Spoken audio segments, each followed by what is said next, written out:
ദൈവത്തിന് മഹത്വമുണ്ടാകട്ടെ. National apostolic മീഡിയയുടെ അപ്പോസ്റ്റോലിക് ഡെയിലി മന്ന എന്ന ഈ മോർണിംഗ് ഡിവോഷനിൽ അല്പസമയം ദൈവവചനം ഷെയർ ചെയ്യുവാൻ ദൈവം തന്ന കൃപയ്ക്കായി ദൈവത്തെ മഹത്വപ്പെടുത്തുന്നു. ഇന്നത്തെ പ്രഭാത ധ്യാനത്തിനായി ഒരു വേദഭാഗം വായിക്കുന്നു.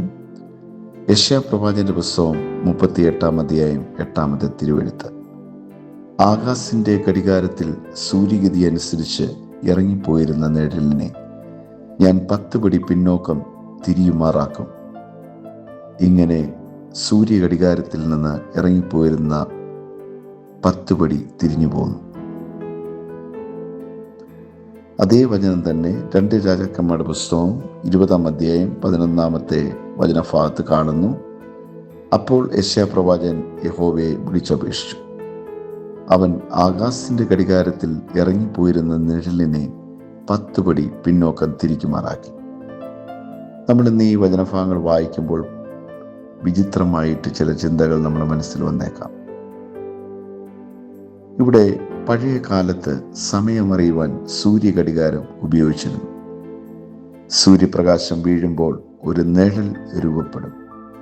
ആ നിഴലിൻ്റെ നീക്കമാണ് സമയം അറിയിച്ചിരുന്നത്.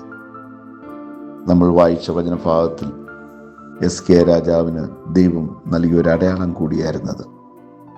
സൂര്യഘടികാരത്തിലെ നിഴൽ 10 പടി പിന്നോട്ട് നീക്കി. നിഴൽ സമയം ഓർമ്മിപ്പിക്കുന്നു. ഘടികാരത്തിലെ നിഴൽ ഒരിക്കലും ഒരിടത്തും നിലനിൽക്കുകയില്ല. അത് പതുക്കെ നീങ്ങിക്കൊണ്ടിരിക്കും. അതുപോലെയാണ് നമ്മുടെ ജീവിതവും. അത് ഒരിടത്ത് ഒരുപോലെ എപ്പോഴും നിൽക്കുകയില്ല. അത് മുന്നോട്ട് നീങ്ങിക്കൊണ്ടേയിരിക്കുന്നു. നമ്മുടെ ജീവിതവും ഇതുപോലെയാണ് കടന്നു പോകുന്നത്. നമ്മുടെ ജീവിതത്തിൽ പല അവസരങ്ങൾ വരുന്നു, അവസരങ്ങളും കടന്നു പോകുന്നു. നമ്മുടെ ജീവിതം യൗവനം കടന്നു പോകുന്നു. അതുകൊണ്ടാണ് സമയത്തെയും കാലത്തെയൊക്കെ ഓർമ്മിപ്പിച്ചുകൊണ്ട് എഫേസ്യർ 5:16 ദൈവം നമുക്ക് നൽകിയ സമയം തക്കത്തിന് ഉപയോഗിക്കാൻ പറയുന്നത്. നമുക്ക് സമയം ദൈവം നൽകിയ ഒരു അമൂല്യമായ ദാനമാണ്. നിഴൽ നമ്മൾ ചിന്തിക്കുമ്പോൾ പ്രകാശത്തെ ആശ്രയിച്ചാണ് അത് സംഭവിക്കുന്നത്. സൂര്യപ്രകാശമില്ലെങ്കിൽ നിഴലുമില്ല. ആത്മീയമായി നമ്മൾ ചിന്തിച്ചാൽ ദൈവമാണ് നമ്മുടെ പ്രകാശം. ദൈവത്തിൻ്റെ സാന്നിധ്യത്തിലാണ് നമ്മുടെ ജീവിതം, അതിൻ്റെ ദിശ മുന്നോട്ട് ലഭിക്കുന്നത് അല്ലെങ്കിൽ നീങ്ങുന്നത്. കർത്താവായ യേശു പറഞ്ഞു, ഞാനാണ് ലോകത്തിൻ്റെ വെളിച്ചം. നമുക്കറിയാം, ആ വെളിച്ചത്തിൽ നിന്നാണ് നമ്മുടെ നിഴൽ, നമ്മുടെ ജീവിതം മുന്നോട്ട് പോകുന്നത്.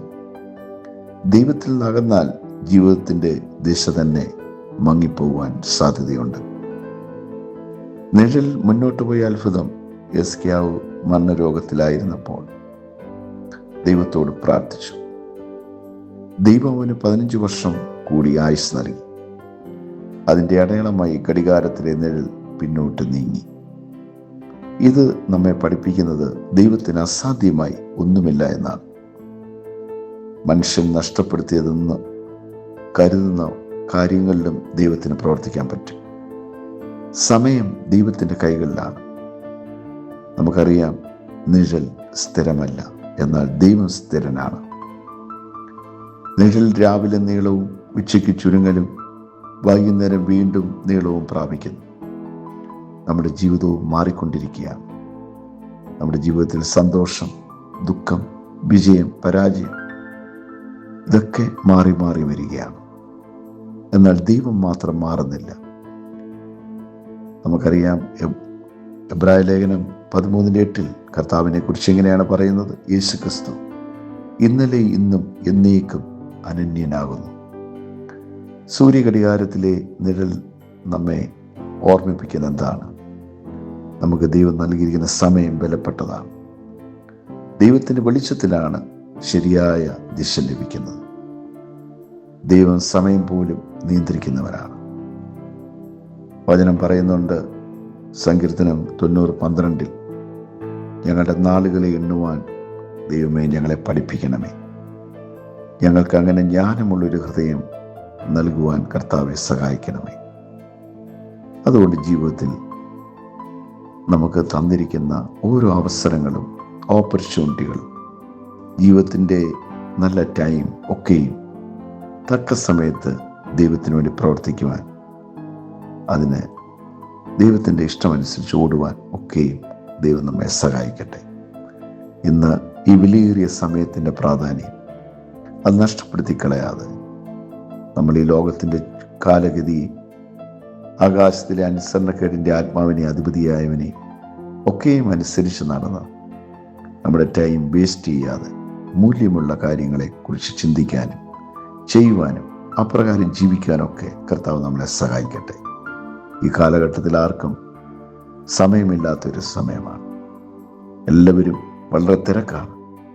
എന്നാൽ അമൂല്യമേറിയ നിന്റെ സമയം ഈ ലോകത്തിൻ്റെ കാര്യങ്ങൾക്ക് വേണ്ടി ചെലവിട്ട് കളയാതെ, ഫോൺ അഡിക്ഷൻ, റീൽസ് കണ്ട് ലോകകാര്യങ്ങളൊക്കെ ചിന്തിച്ച് വെറുതെ നമ്മുടെ ടൈം പാഴാക്കി കളയാതെ നമുക്ക് തന്നിരിക്കുന്ന സമയം വളരെ സൂക്ഷ്മത്തോടെ ദൈവത്തിന് വേണ്ടി പ്രയോജനപ്പെടുത്തുവാൻ എല്ലാവരെയും കർത്താവ് സഹായിക്കട്ടെ എന്ന് പ്രാർത്ഥിച്ചുകൊണ്ട് എൻ്റെ വാക്കുകൾ ചുരുക്കുന്നു. ഒരു വാക്ക് ഞാൻ പ്രാർത്ഥിക്കുന്നു.